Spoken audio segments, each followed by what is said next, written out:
धन्यवाद सभापति महोदय जी। आज आपने एक अवसर दिया है एक बहुत महत्वपूर्ण विषय पे कुछ बात रखने के लिए, और ये एक ऐसा विषय है जो सबसे जुड़ा हुआ है। और इस सदन का ये दुर्भाग्य है कि बहुत दिनों से हमारे विपक्ष के साथीगण वेल में आकर प्लकार्ड उठाकर इस विषय पे कुछ अपनी बातें रखना चाह रहे थे। तो हम लोगों को लगा कि जरूर कुछ ना कुछ इसमें बहुत बड़ी बात होगी जो आज ये लोग हम लोगों के समक्ष प्रस्तुत करेंगे। और बहुत ध्यान से सभापति महोदय जी, बहुत ध्यान से हम लोग बैठकर सब हम लोग साथीगण यहाँ सत्ता पक्ष की तरफ से हम लोग इन सब बातों सुन रहे थे। लेकिन सब वक्ताओं को सुनकर मैं बड़े दुख से मुझे ये कहना पड़ेगा कि एक जब हम लोग बचपन में स्कूल में संत कबीर का एक दोहा हम लोगों को सिखाया जाता था, वही कबीर का दोहा मुझे भी अभी याद आ रहा है।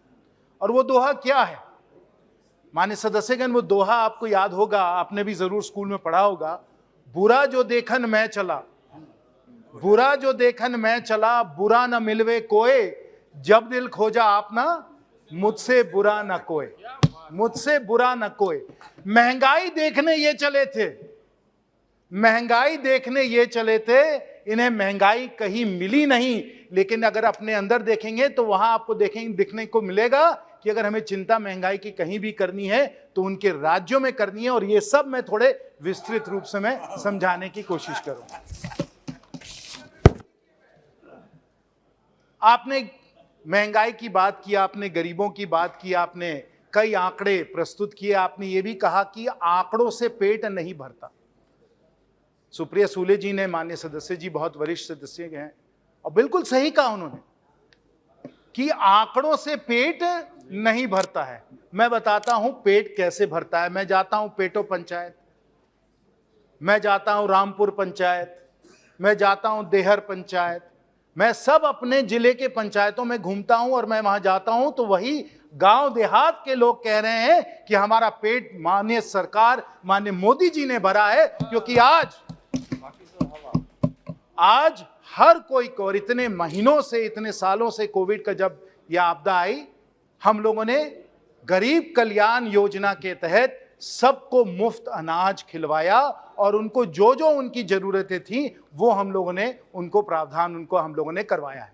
और आज अगर आप गरीब की किसी थाली को देखिए, और ये सही है शायद आपको वो गरीब की थाली नहीं नजर आती होगी, लेकिन आप मेरे साथ दौरा करें, आप आए, झारखंड एक अति गरीब एक राज्य है, तो आप किसी गरीब की थाली को देखिए और उससे पूछे कि आज चावल के लिए तुमको क्या भाव देना पड़ रहा है, तो आपको बताएगा कि चावल आज आपको मुफ्त मिल रहा है, दाल भी आपको बहुत कम दाम में मिल रही है, बहुत मुफ्त मिल रही है आपको।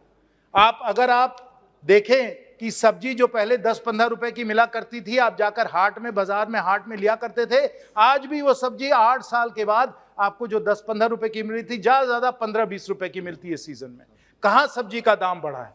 आप अंडा का दाम देख ले, आप आटा का दाम देख ले, दूध का दाम देख ले, हर वस्तु पे जो कंट्रोल इस सरकार का रहा है वो अतुल्य रहा है और अकल्पनीय रहा है। आपके समय ये बिल्कुल नहीं हो पाया। तो आज गरीब की थाली आंकड़ों से नहीं साथियों, आंकड़ों से नहीं, आज वो गरीब की थाली जो है वो वस्तुओं से भरी है, उसका पेट उनसे ही भरा जा रहा है, वो हम लोग भर रहे हैं।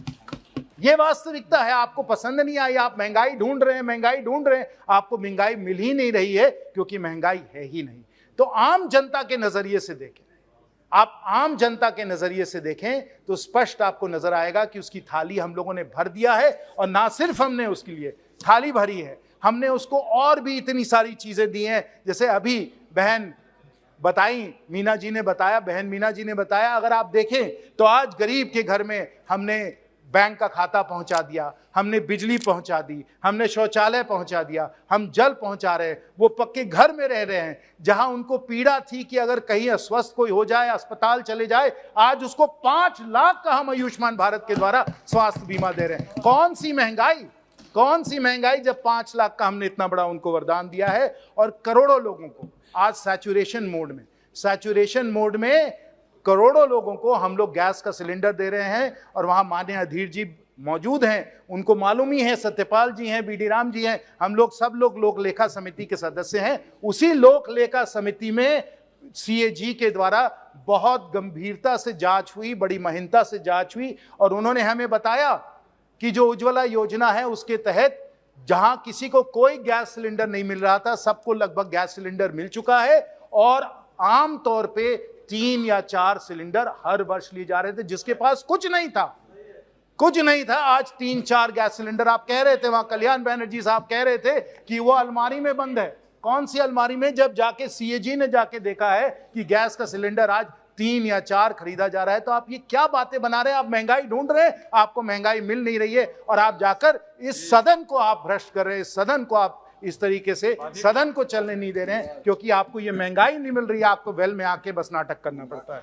क्या बात है, कैसे हो सकता है? और मैं एक और बात इसमें जोड़ना चाहूंगा कि अगर आज गरीब को महंगाई नहीं महसूस हो रही है, वो इस कारण है क्योंकि माननीय प्रधानमंत्री जी की दूरदर्शी सोच के कारण। जरा सोचिए कि कितना उन्होंने इस पे ध्यान दिया कि जैसे वो आए, और ये मेरा सौभाग्य था, उस समय मैं वित्त मंत्रालय में था, कि हम लोगों ने 15 अगस्त को माननीय प्रधानमंत्री जी ने घोषणा की कि हर घर को हम लोग जन धन के खाते से हम लोग जोड़ देंगे, और गणतंत्र दिवस में 26 जनवरी में 15 अगस्त से लेकर 26 जनवरी तक हम लोगों ने सबको बैंक का खाता दे दिया, और गरीबी को हम लोग इसके द्वारा मिटा रहे हैं। आपने 27 करोड़ की बात की। जब कोविड का समय आया तो हम लोगों ने जनधन के द्वारा सबके बैंक के खाते में हम लोगों ने पैसे पहुंचा दिए, और जो लोगों को पैसे मिलते नहीं थे, आपके ही नेता ने ऐतिहासिक उनका वाक्य है कि 85%, 85% लीकेज होता था। आज के समय लीकेज ही नहीं होता है। जो उनको लाभ मिलने चाहिए वो लाभ मिल रहे हैं, क्योंकि पहले ही हम लोगों ने DBT हम लोगों ने बना दिया,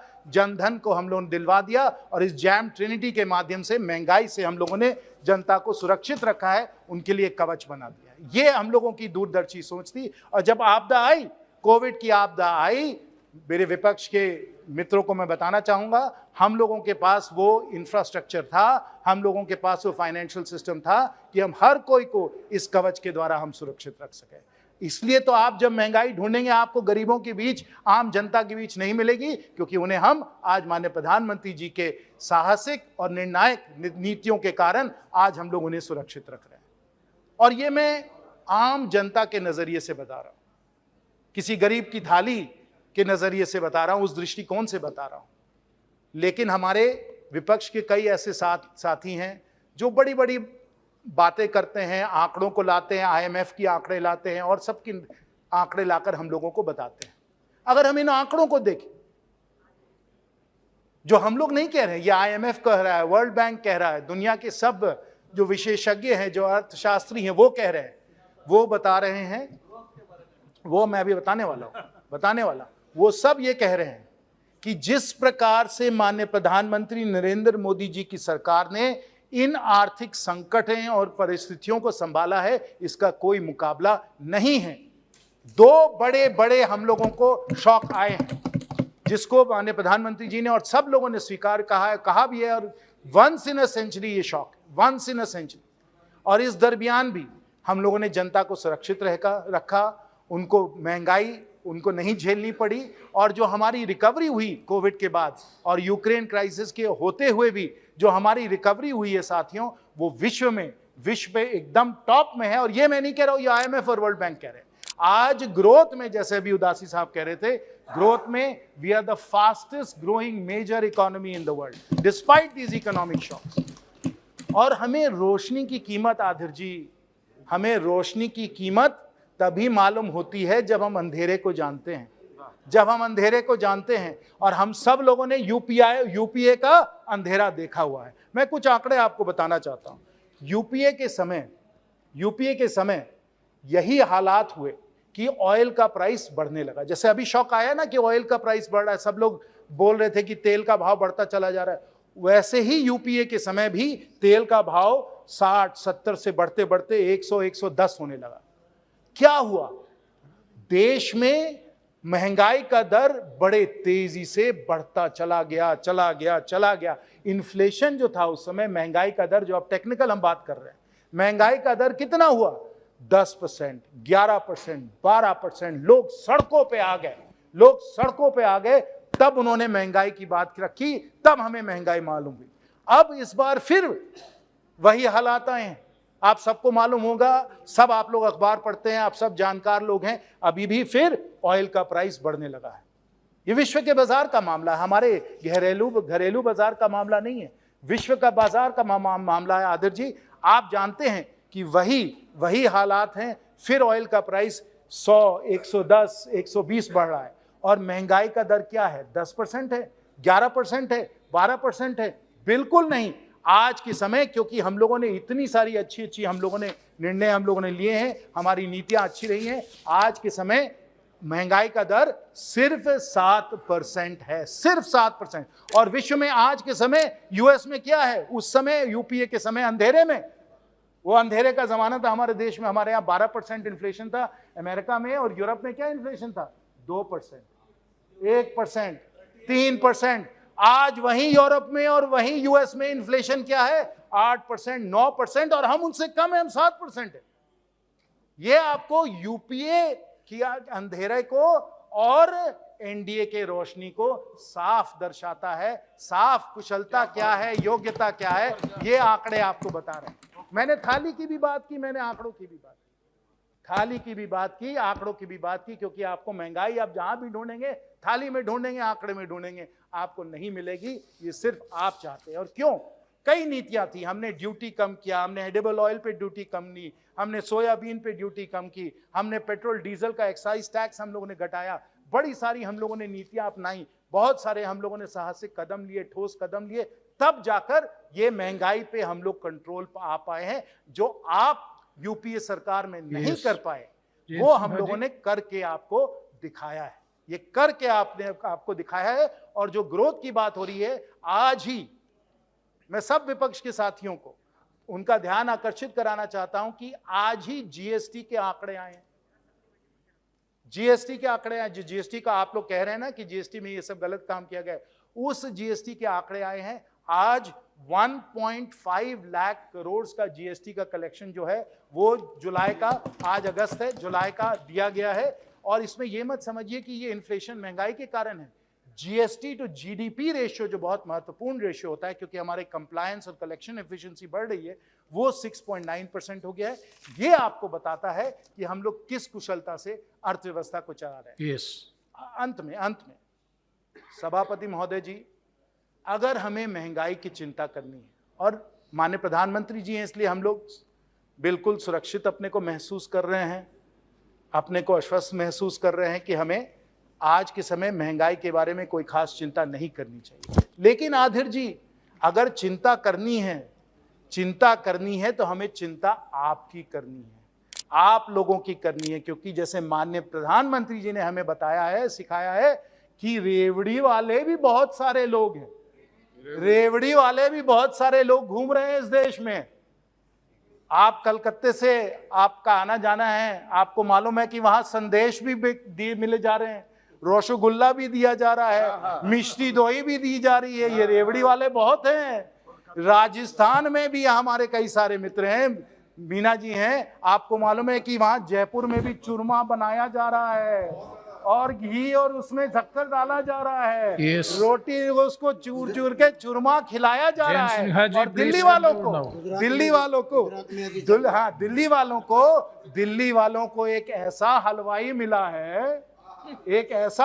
मिला है जो जलेबी ही तलता रहता है। और वो जलेबी लेकर, जलेबी की उस कढ़ाई को पंजाब पहुंच गया, अमृतसर में भी जलेबी खिलाने वाला है। और अब क्योंकि चुनाव भी आ रहे हैं, वही कढ़ाई लेकर जलेबी वाला गुजरात घूम रहा है, हिमाचल घूम रहा है जलेबी खिलाने के लिए। हमें अगर चिंता करनी है साथियों, अगर हमें चिंता करनी है तो उन संदेश वालों की, उन चूरमा वालों की, उन जलेबी वालों की, उन रेवड़ी वालों की जो देश को बर्बाद कर रहे हैं। ये हमारा सौभाग्य है कि माननीय प्रधानमंत्री जी हम लोगों के देश के नेतृत्व कर रहे हैं, वो हमें सुरक्षित रखेंगे। मैं अंत में एक ऐतिहासिक बात आपको बताऊं, समाप्त कीजिए। सोशल सिक्योरिटी माननीय प्रेसिडेंट फ्रैंकलिन डेलेनो रूजवेल्ट जी ने अमेरिका में उन्होंने इंट्रोड्यूस किया था। उसके द्वारा मेडिकेयर और मेडिकेड आया और वो इतने लोकप्रिय हो गए फ्रैंकलिन डेलेनो रूजवेल्ट कि एक चुनाव नहीं, दूसरा चुनाव जीते, तीसरा चुनाव जीते और इतनी उनकी लोकप्रियता थी कि उसके बाद लोग कहे कि भाई अगर हम लोगों को उनको जीतने नहीं देना है तो हमें टर्म लिमिट्स लाना पड़ेगा।